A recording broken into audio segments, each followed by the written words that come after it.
won't necessarily feel like a fall festival type of day this weekend. No, no, it looks good. We're going to be in the upper 60s, but we have a cold night to get through tonight. Yeah. So that comes first. Yeah, and like I always draw that line. Where do you start saying cold? Here, like 32. Yeah, like when you get like literally below freezing, I think, and then you start getting more superlative as it gets colder. Then it gets frigid at some point. But tonight we will drop down to freezing along the coastline, 29 in Sanford, 26 in Freiburg. And so we have a frost advisory along the coast and inland to about Augusta as well. Now, you'll notice it's just along the coast and a bit inland. It will be colder to the northwest, but because they already had a frost, their growing season is considered over, whereas it's not considered over along the coast until we have a frost, which will probably be tonight, and then you won't see this frost advisory again until the spring when they issue it on the other side of things.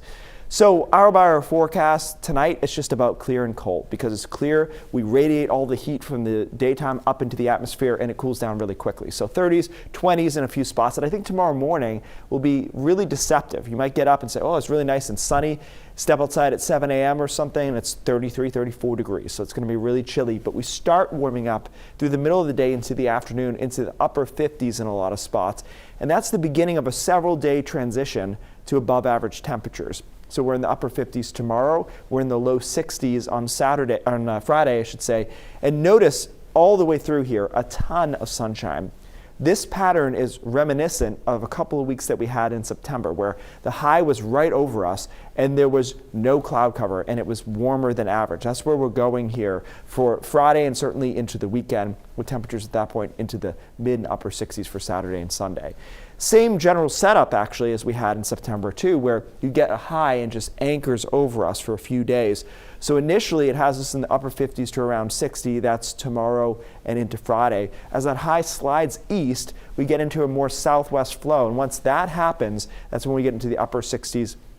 In some cases, low 70s Monday and into Tuesday, probably into mid next week, and then things might fall off after that. Temperature trend showing that upward movement here, and Monday and Tuesday look especially mild. And then Wednesday, the models are kind of battling out how warm it'll be. But you can see our average high is 58. It'll be 57 by the weekend, so that's a pretty big number.